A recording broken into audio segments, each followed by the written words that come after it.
ආයුබෝවන් යාළුවනේ අද අපි මහා දොළක් බලන්න තමයි යන්නේ. එහෙනම් අපි වීඩියෝ එකට යමු.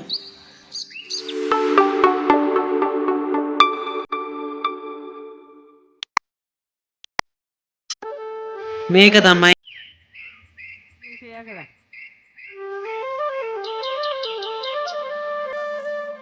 අපි මේ පාරෙන් තමයි දොළට යන්න හදන්නේ.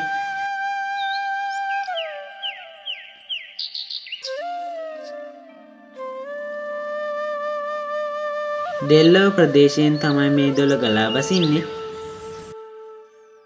මේ වගේ ලස්සන පාලමුකුත් ඕගොල්ලන්ට බලා ගන්න පුළුවන්. අපි මේ දොළට තමයි ආවේ. අපි බලමු මේ දොළේ පොඩ්ඩක් එහෙට මෙහෙට ගිහිල්ලා මොන වගේද කියලා.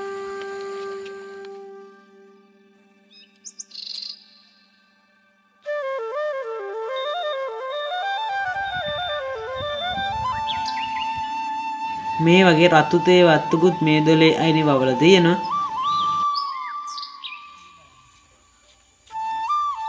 හරි යාළුවනේ අපි මේ කියපු තැනට ඇවිල් තියෙන්නේ. දැන් මේ දොලටම ඇවිල් තියෙන්නේ. අපි එනන් දොලට පනිමු.